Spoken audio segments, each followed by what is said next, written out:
Hello, and welcome to the Deathcast. I'm your host, journalist, and author Ian Totten. I'd like to thank you for joining me as we prepare to take a look at another true crime case.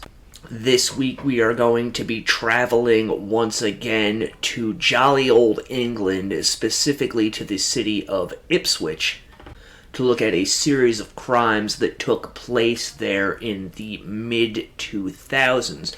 Before we get into this week's case, however, as always, I have show notes. If you would like to become a member of the Coffee Club, just go to corpsecreekpublishing.com and click on the donate button. Help me pay for my coffee habit. If you are interested in becoming a Patreon member, just go to tinyurl.com/DCPatreon and sign up. There's some exclusive episodes up there as well as older episodes that are no longer in the main feed.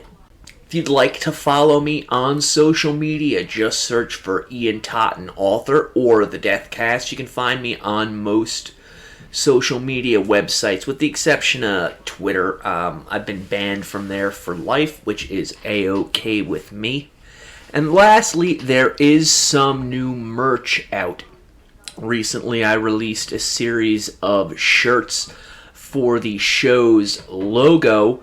That's the red bleeding face logo. If you're interested in getting one of those or the original Deathcast logo, you can find a link in the show's description. Had a couple of people buy them. I got my wife and myself one. They're pretty cool. The quality is decent. Again, you can find that in the description for the show. And lastly, if you enjoy what I do, please consider leaving a 5-star review wherever it is that you get your favorite podcasts. They really do help with the show and getting it out to other people. At this point, we've got somewhere around 380 5-star reviews, give or take. And to everyone who has left one, I appreciate it. Alright, now that all of that is out of the way, get yourself something to drink, find a nice comfy chair. I've got my coffee, I've got my cigarettes. Let's go into the crypt. A little background on Ipswich. It is located in the southeast of England, pretty much on the coast in the borough of Suffolk. Just shy of 10 miles from the mouth of the River Orwell and the North Sea.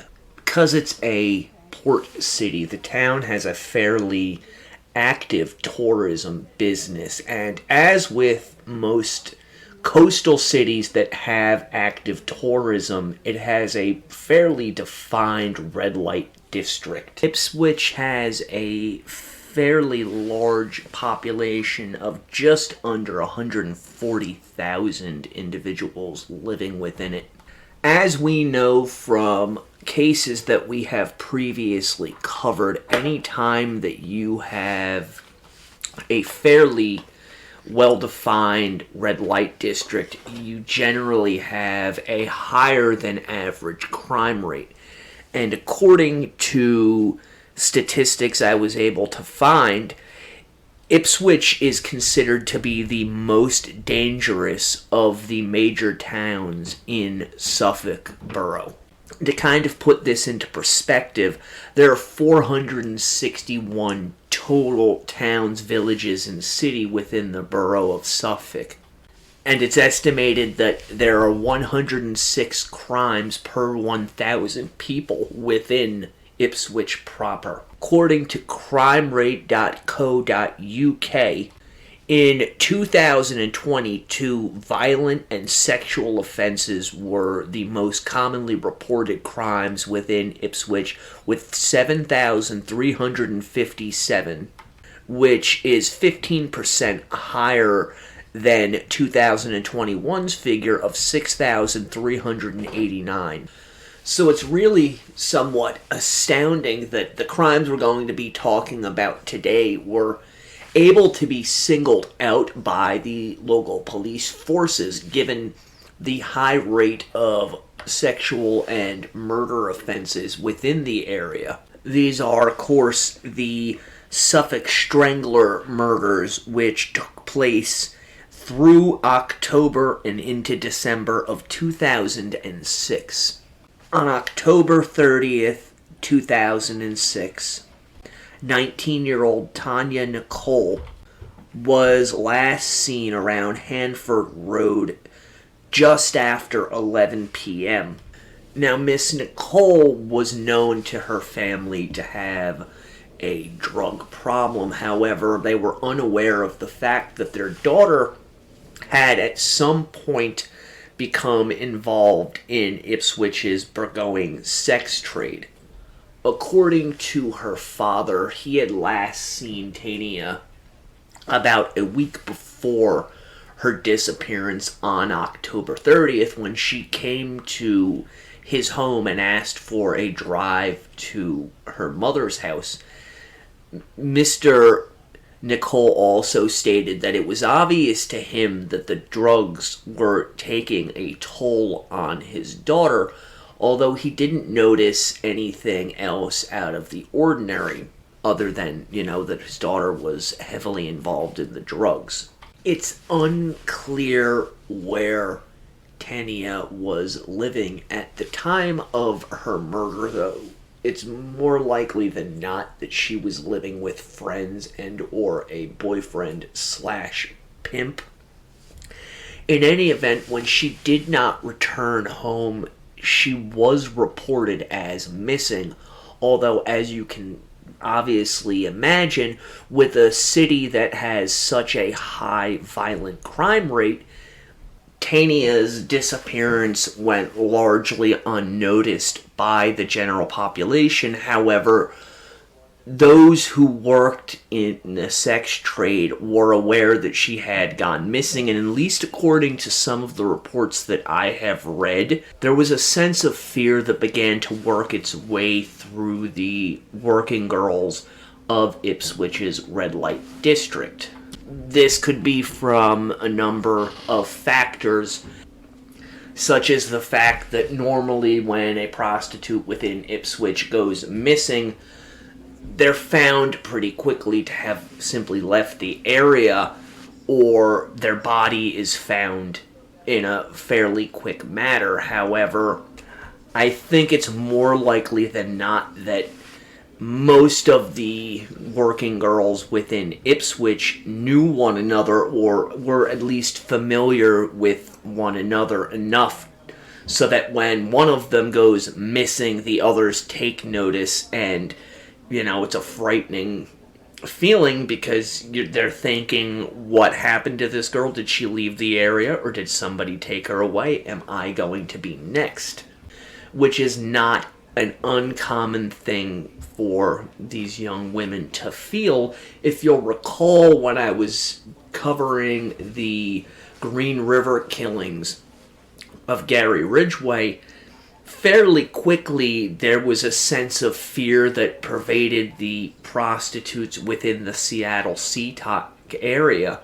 So much so that many of them began looking out for one another, and also quite a few of them began talking to the police, which is really unheard of in the sex industry. On November 15th of 2006, 25-year-old Jenna Adams disappeared.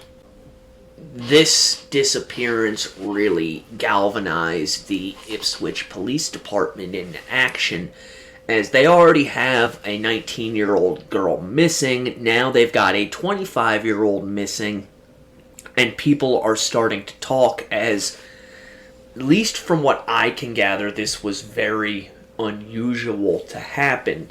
To have two individuals go missing just, 14, 15 days apart like this.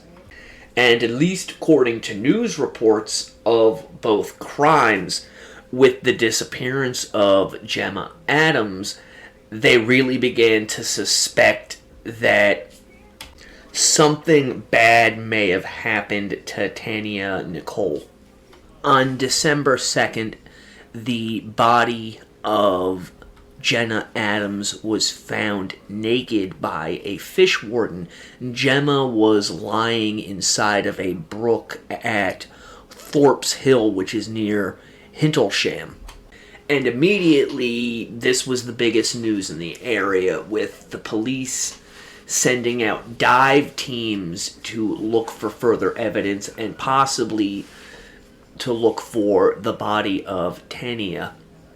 They went so far as to cordon off sections of the highway in the general location that Gemma's body had been found, and also took the rather unusual step of sending in helicopters to perform searches from the air. And when I say unusual step, what I mean by that is oftentimes when a body is found, you don't get the police immediately sending out dive teams and helicopters.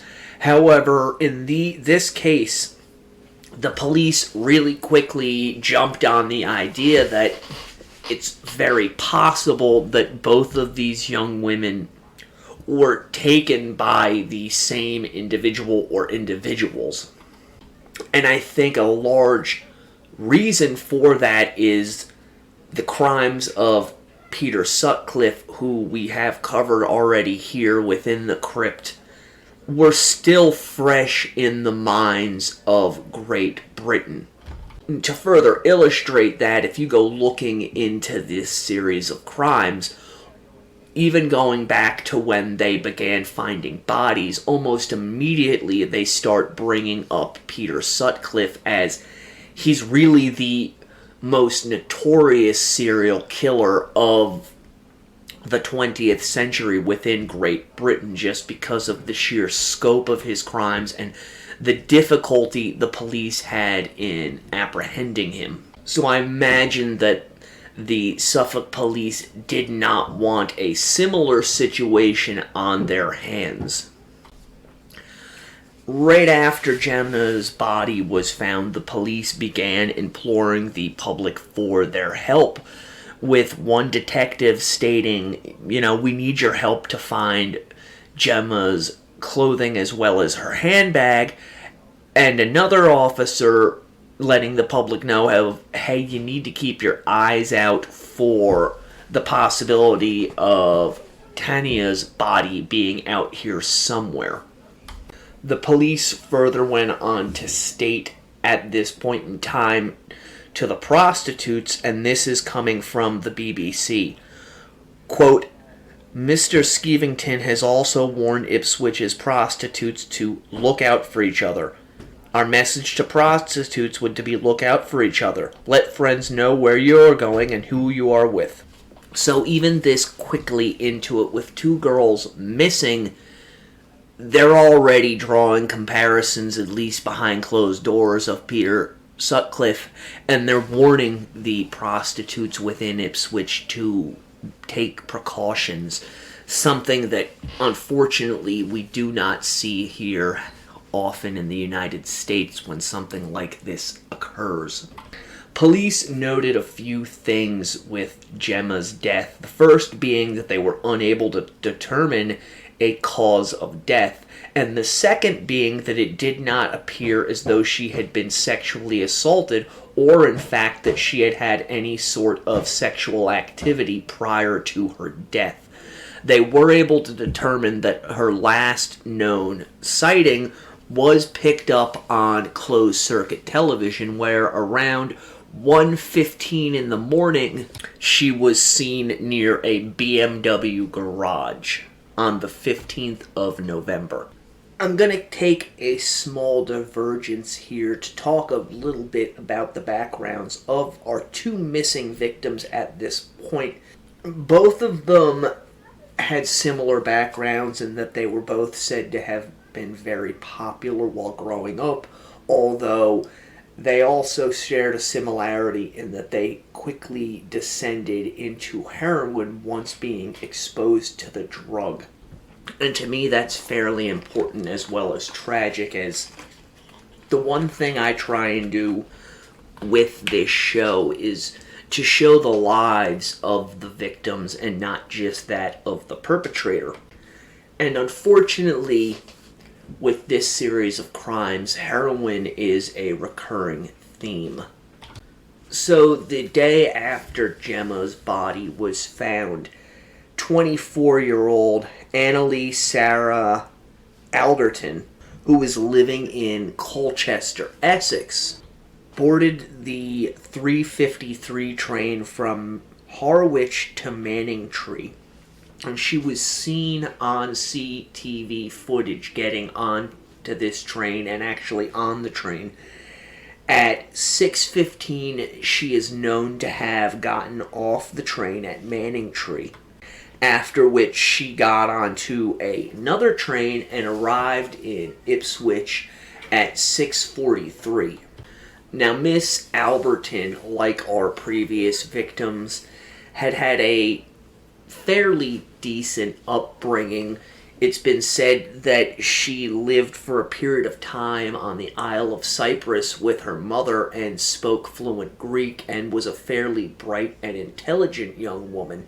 However, friends noted that after her family moved back to Cyprus and her father died from lung cancer, Annalie began showing what they termed as troubling behavior, which is more likely than not that they noticed that she began using narcotics. Annalie ended up having at least one child that we know of, a son, and was known to have worked as a prostitute for at least 7 years prior to her disappearance on December 3rd. As with the prior two victims, very quickly, news of her disappearance made the rounds, and the level of anxiety among the prostitutes working within Ipswich went up tenfold. Now there's, open panic and fear that there is definitely an individual stalking them, although at this point no one knows who this individual is. On December 8th, police divers discovered the body of Tanya Nicole in a river near Codpock Mill, not far from where Gemma Adams had been discovered, and police later theorized that their bodies were able to be discovered due to recent heavy rains. As with the murder of Gemma, police were unable to determine a manner of death, although they were quick to point out the fact that Tanya's body was found naked. So with the discovery of these two bodies, the police are pretty much certain that they have a serial offender on their hands, although they really don't have any clues as of yet. However, their investigation was muddied a little bit when 29-year-old Annette Nichols was reported as missing. Like the previous three young women who went missing, Nichols was said to have been a very sweet young woman who had aspirations in life. In this case, Miss Nichols desired to be a beautician. However, at some point she had fallen into heroin usage and had taken to walking the streets. Initially, police believed that she had gone missing around December 4th, although this would later be changed to having gone missing on December 8th. That's the date that Tanya Nicole was found. It almost makes you wonder if the killer was watching the news and upon the discovery of his first known victim decided to take another one almost in a taunting fashion. Annette was found lying naked in a wooded area just off of the old Felixstowe Road, which is near Nacton. Her body had been positioned by the killer to resemble Christ in his crucifixion, which is not that uncommon. You often come across victims of sex killings who have been positioned by their murderer, although it's very difficult to know why they were positioned as such. It represents something that only the killer himself knows. But it is a common theme. It's thought that many times when this has been done, it's an attempt to further degrade the victim, as many of these killers see their victims, who are prostitutes primarily, as being subhuman and therefore not worth anything. By that I mean they do take great pleasure in not only taking the life, but also in degrading them further as a human being, posing them almost as an exhibition to take away their last shreds of humanity. We will come back to discussing the Ipswich prostitution murders after a quick coffee break. Is Bigfoot real? What happened to Amelia Earhart? Who are the lizard people? Are demons really trying to infiltrate our schools? These are the mysteries of life, and this is the Mystery of Life podcast. Meet Johnny, the believer, and Joe, the skeptic, co-hosts of the Mystery of Life podcast. Featured in Pod Bible, the UK's premier podcast magazine, the Mystery of Life podcast offers a unique blend of wit, skepticism, and belief, with a touch of humor, that has quickly made it one of the favorite podcasts here in the crypt. Mysteries, ghosts, demons, aliens, true crime, conspiracy theories, the paranormal, witches, folklore, urban legends, cryptozoology, missing aircraft, lost treasures, and maybe a goblin one day. If they love it, they'll talk about it. And you'll love it too. The Mystery of Life podcast. Available directly from the show's website, mysteryoflifepodcast.co.uk, or wherever you get your favorite podcasts. The Mystery of Life podcast. Do you believe? Alright, we are back, and I have a fresh cup of coffee and a new pack of smokes. When we left, we were talking about how killers of this nature, who are sex crime oriented, really go out of their way to denigrate their victims after death. The taking of life is not the only thing that matters to them. It is important to them to further dehumanize their victims, and oftentimes you'll see them leaving the victims naked in sexually explicit poses or violated in some fashion to show the world that this is not a human being. It is simply an object to be used, abused, and discarded.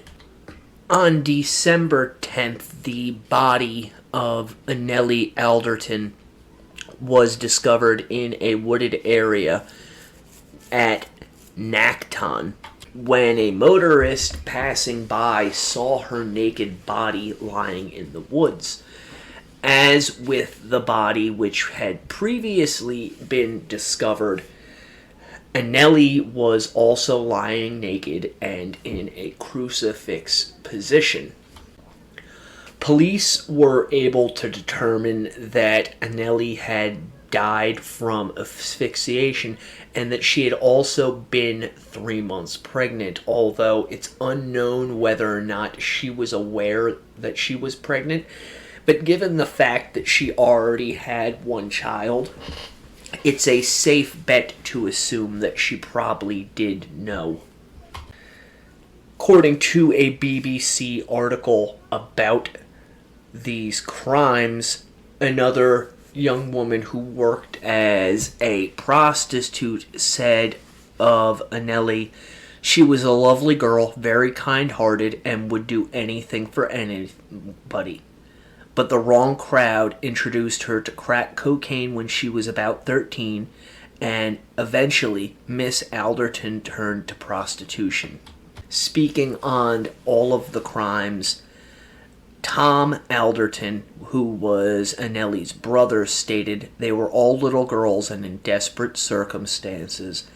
It helps everyone to come to terms with it if they think sex worker, drug addict. But nobody's anything 24 hours a day, and most of the time, in these girls' lives, they were neither things.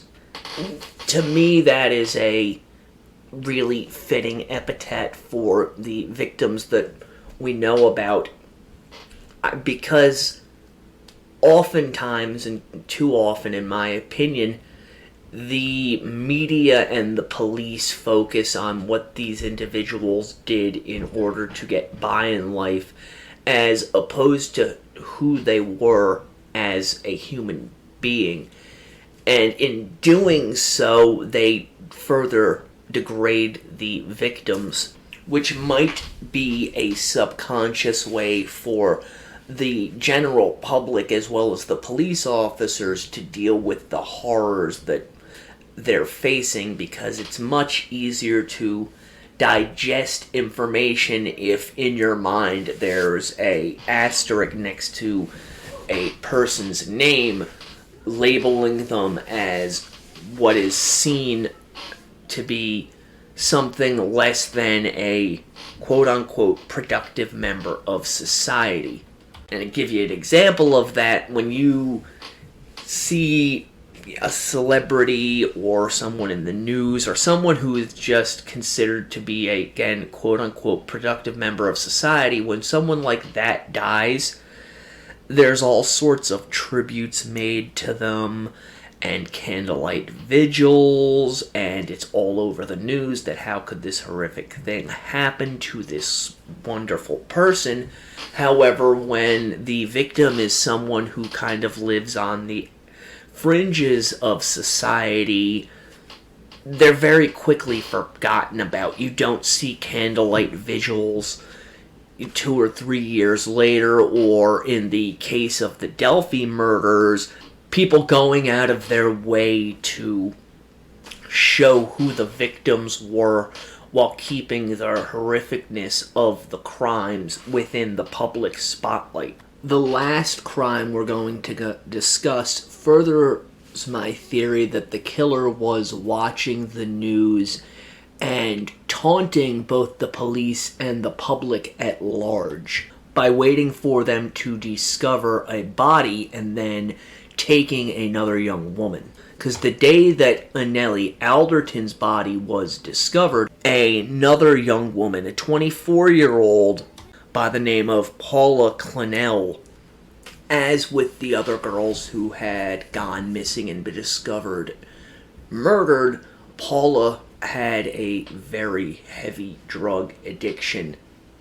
And her sister later went on to state that if she had known her sister's drug problem was as severe as it was, she would have done everything within her power to try and help her.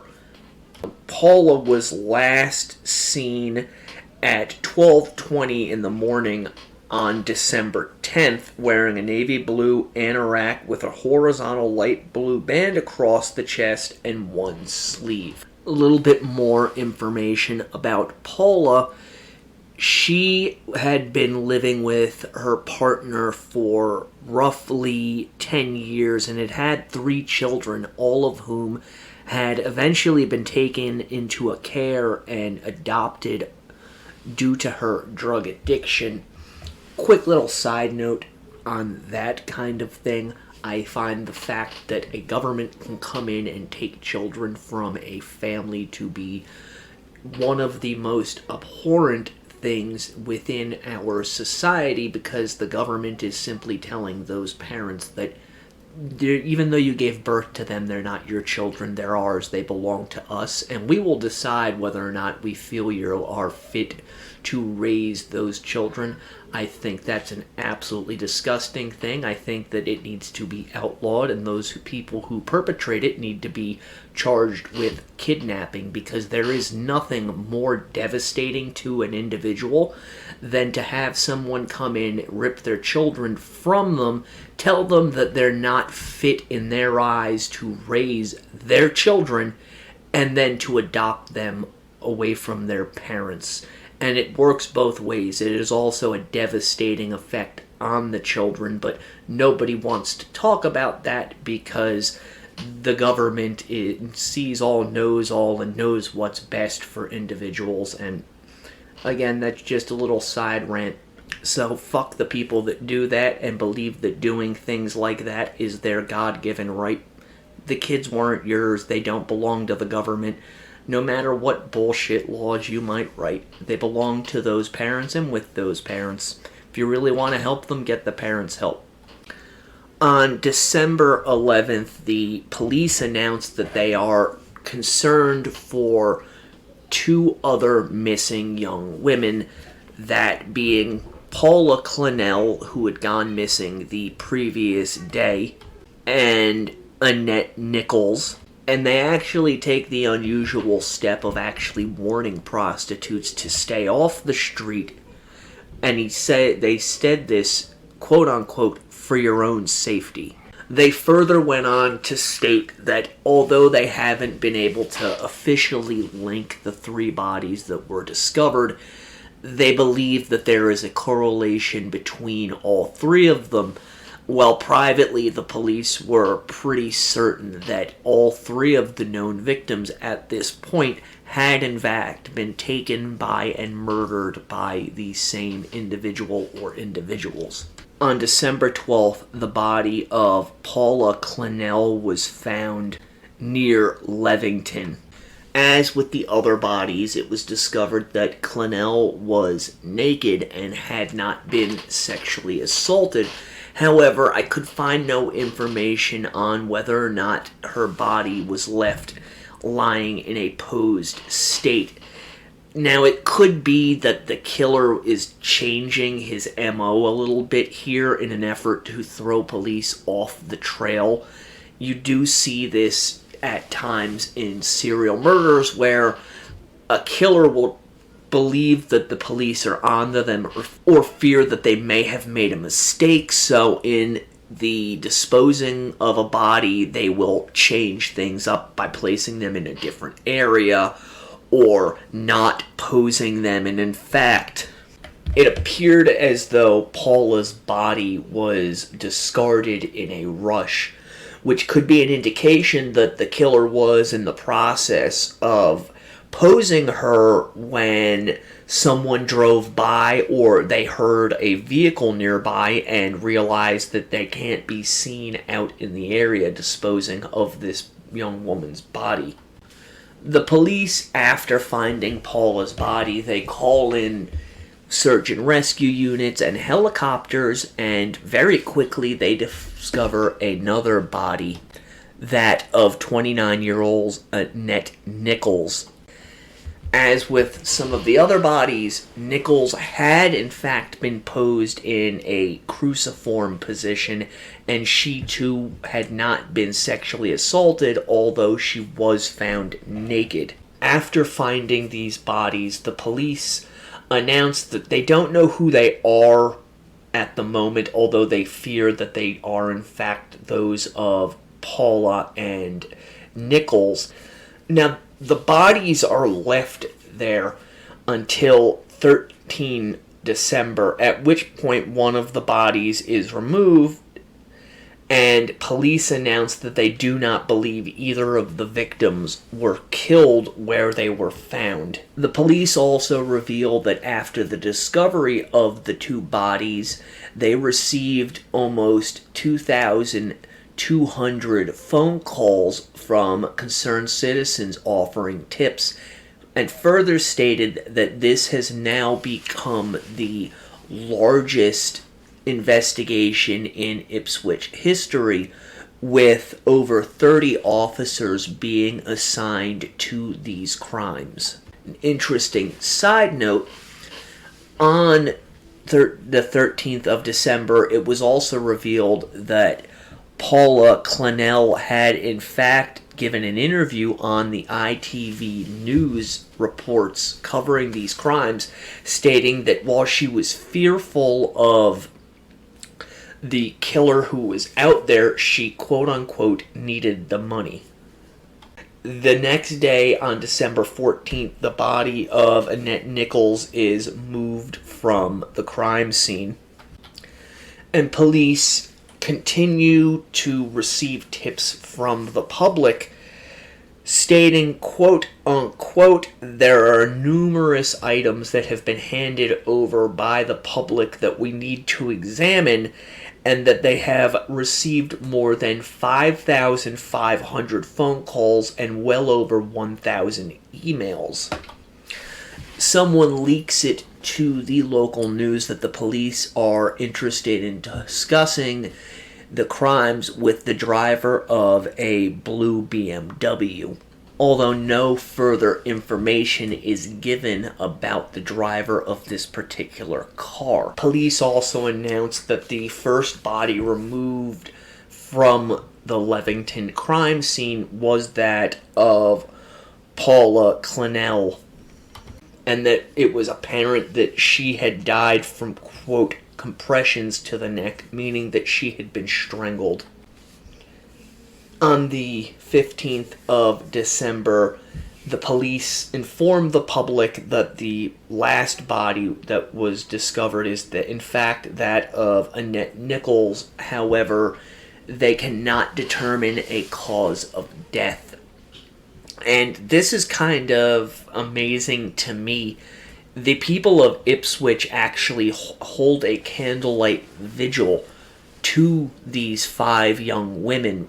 And the reason that is astonishing to me is you almost never see this type of activity in the case of prostitutes for reasons that I've already gone over. But these crimes affected Ipswich so much so that people came together and held a candlelight vigil in the memory of these young women. The police also release closed-circuit television footage of Anneli Alderton from her various train rides on the date of her disappearance on December 3rd, and they're really pressing the public to come forward and supply them with information. On December 18th, police announced that they have arrested a suspect, a 37-year-old man, on suspicion of murdering all 5 of these women. The arrest came in Trimley St. Martin, which is near Felixstowe, Suffolk. The police don't release a lot of information about this particular individual. However, it is known that under English law, they can only hold a suspect for 24 hours. They can push to have that extended up to a maximum of 96 hours, which they do with this particular suspect. This allows the police to go in and investigate further, going through the suspect's personal belongings, carrying out search warrants on their home, as well as questioning them. And I imagine that this particular suspect was probably nabbed because he more likely than not was found to have been frequenting prostitutes. However, on the next day, police carry out another arrest, this on the 19th of December, when they announced that at 5 a.m. that morning, they had arrested a 48-year-old male at his residence in Ipswich. The day after this arrest, the police are able to extend the holding time for this individual to 36 hours. On the following day, the 21st, police announced that the second suspect who was arrested, 48-year-old Stephen Wright, had been charged with all 5 of the murders, while the first suspect, the 38-year-old, is eventually released with no charges being brought. On December 22nd, Stephen Wright has his first court appearance, at which point he is remanded to custody. And I know I've discussed that term in the past on other shows with crimes taking place in Great Britain, but for those of you who are unfamiliar with the term remanded into custody, it's basically the same thing as being held without bail in the U.S. It means that the prosecution believes they have enough evidence to charge the individual, and because they believe that this individual might pose a flight risk or may commit further crimes while out within the public or even take their own life, the court is granting them the right to hold that individual until their trial starts. So who is our suspect, Stephen Wright? Stephen Gerald James Wright was born on April 24th, 1958 in Erpingham, Norfolk, England, which is about an hour and a half north of Ipswich. He was the second of 4 children born to military policeman Conrad Wright and his wife Patricia. Wright has an older brother along with 2 younger sisters. And during his youth, the family lived in different areas as his father was in the military and had to travel to different duty stations, such as Malta and Singapore. Now, I haven't been able to find a whole lot of information as to what type of individual Wright was while he was growing up. It's said that he was kind of an average young man with nothing that really stood out about him. However, in 1964, his mother left the family when he was 6 years old, and Wright's father would eventually divorce the woman in 1978. It's been said that Wright's father and mother prior to this had a very contentious and oftentimes violent relationship, although I cannot verify the veracity of those statements.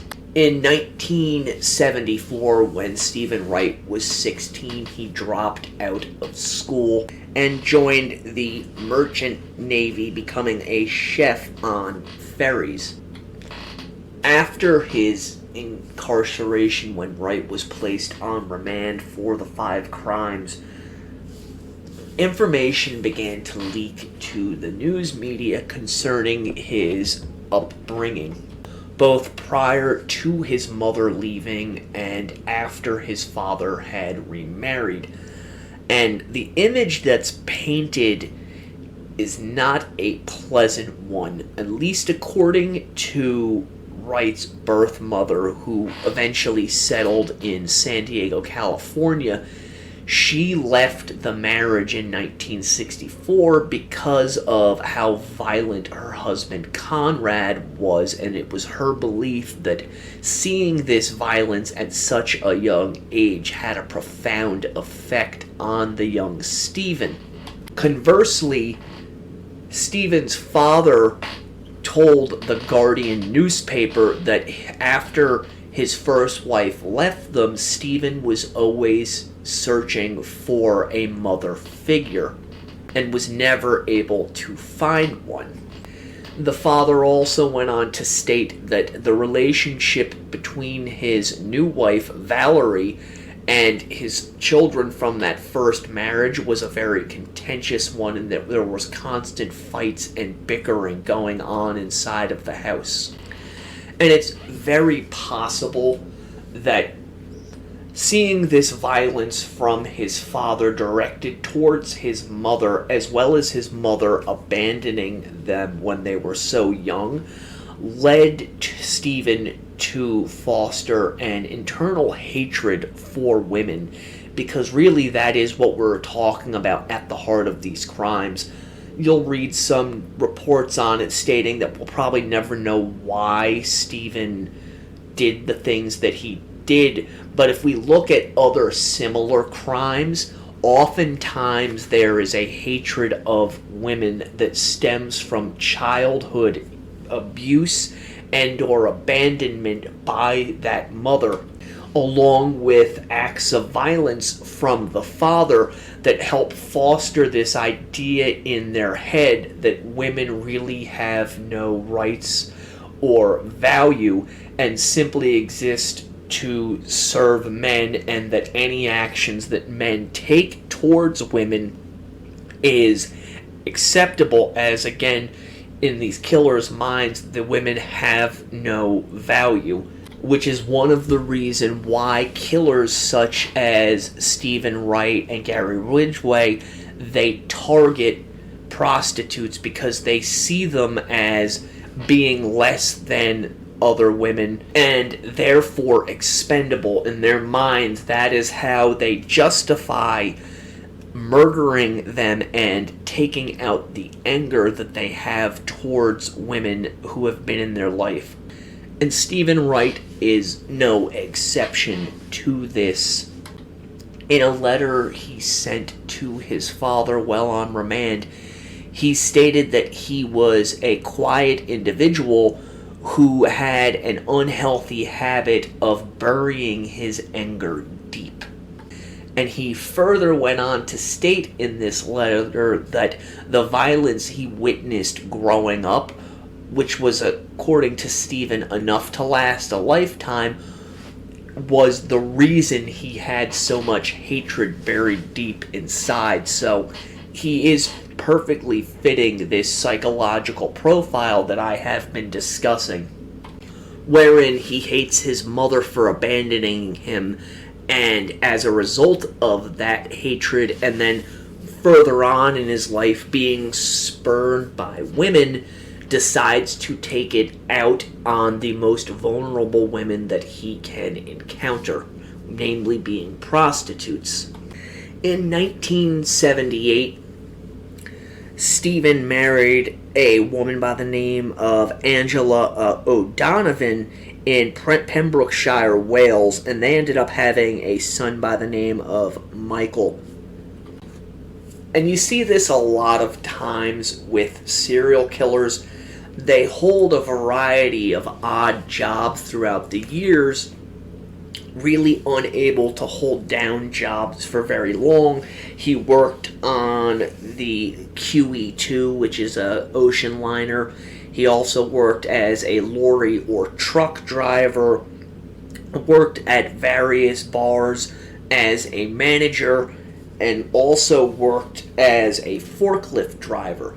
Now, Stephen and his first wife would end up getting divorced in 1987, with his first wife stating that he was rude and needlessly cruel. One interesting thing about his marriage and the subsequent marriages is that Stephen made no attempt to hide the fact that all throughout these marriages he was in fact frequenting prostitutes. In fact, it seems as though his wives all knew this fact and just accepted it as being, who Stephen was and something that they would not be able to change. That further feeds into the idea that Stephen saw women as being little more than objects. He ended up getting married again in 1987 to a 32-year-old by the name of Diane Cassell in Braintree, Essex, although by July of 1988, the two of them had gotten a divorce. Along with these marital problems and inability to maintain a strong, steady relationship with a woman, Stephen Wright also had a pretty heavy gambling addiction. And in fact, he owned a number of pubs throughout the years, and each time he ended up losing them due to the debts that he had racked up from his gambling. He was also said to have been a fairly heavy drinker, which kind of goes hand in hand with individuals of this kind of makeup. It's not a hard and fast rule that all serial killers have addiction problems, but a fair amount of them do have substance abuse issues, and it's thought by some that they use this substance to make them feel like a normal human being and to fit into society, but also to attempt to mask the dark thoughts that are inside of their minds. In 1994, Stephen Wright attempted to commit suicide by carbon monoxide poisoning. And again in 2000, when he attempted to overdose on pills. Obviously, neither of these attempts were successful. He continued to have gambling and debt problems. And eventually, in 2001, he would be arrested for stealing 80 pounds to pay off one of his various gambling debts. Also in 2001, he met a woman by the name of Pamela Wright, who was of no relation, and the two ended up moving in together and moving into a house in Ipswich in 2004.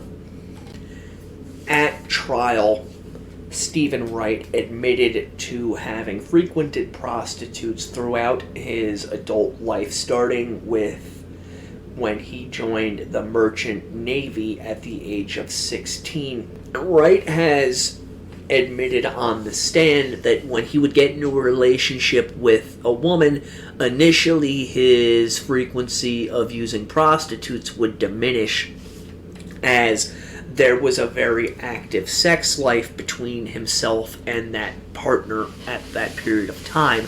That once that sex life began to dwindle, as anyone who has been in a relationship for a significant period of time can tell you does in fact happen, he would begin to frequent prostitutes yet again on a more frequent basis.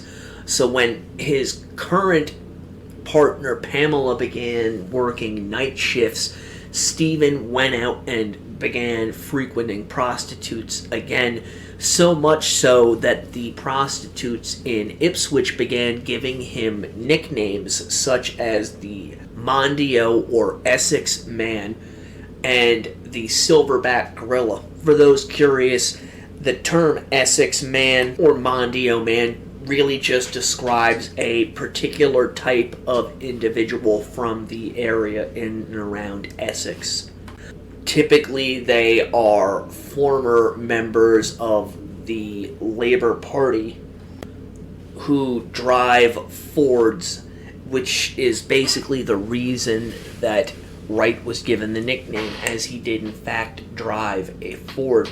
Now, according to Wright's own testimony, in the final 3 months of 2006, he had sex with prostitutes at least a dozen or more times, including on a number of occasions with the victims whose bodies were discovered.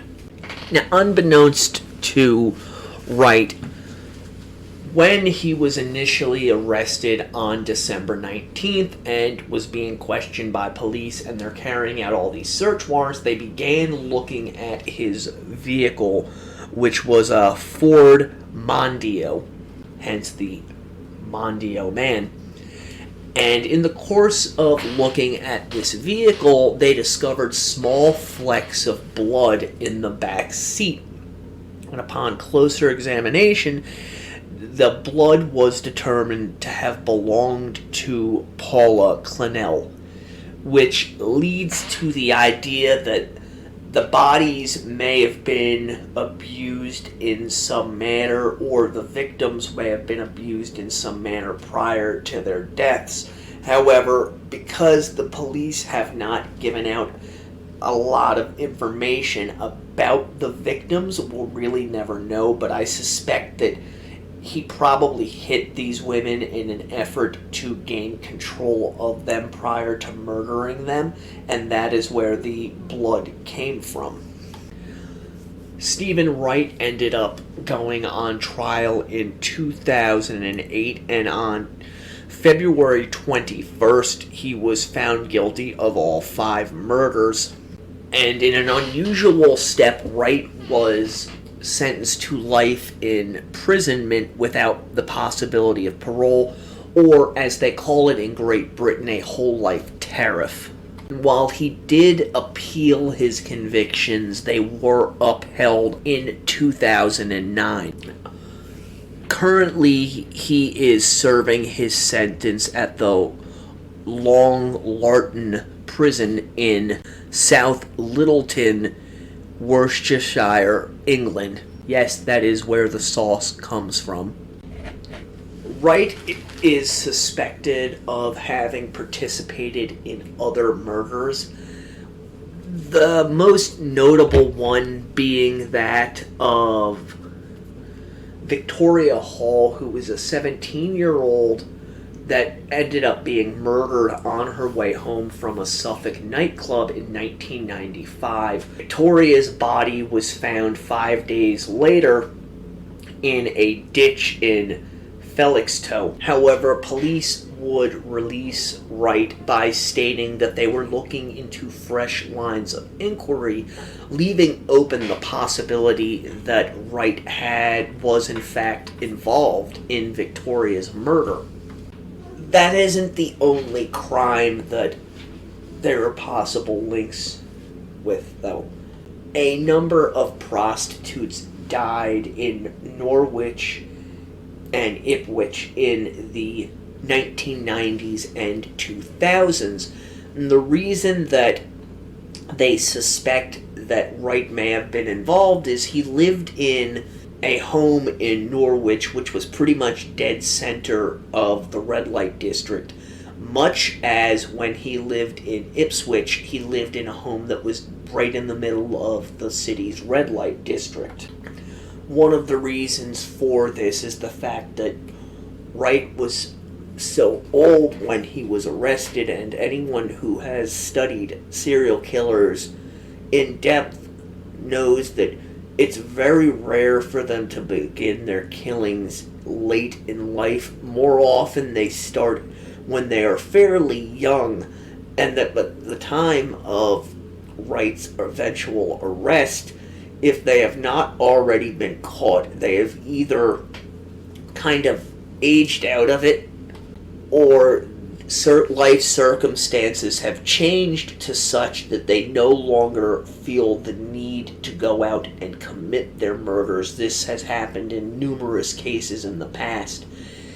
The police haven't given any real indication as to whether or not they believe Wright may be involved, but an investigator who was involved in the Norwich killings did state that the crimes Wright was convicted of seemed to be much too practiced for them to have been the first murders for which Wright was convicted.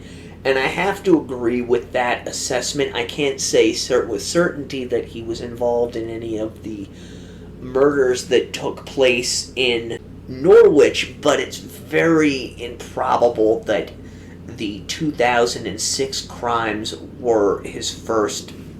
We've talked about the psychology of killers before and how they go through cooling off periods at the beginning of their crime sprees, and eventually they spiral and they start taking victims one after the other almost with impunity. With Wright's crimes in 2006, they do seem to have that spiraling out of control feel to them, because there's 5 victims taken in a very short period of time, which you really don't see very often with a serial killer who is just starting out on their criminal career.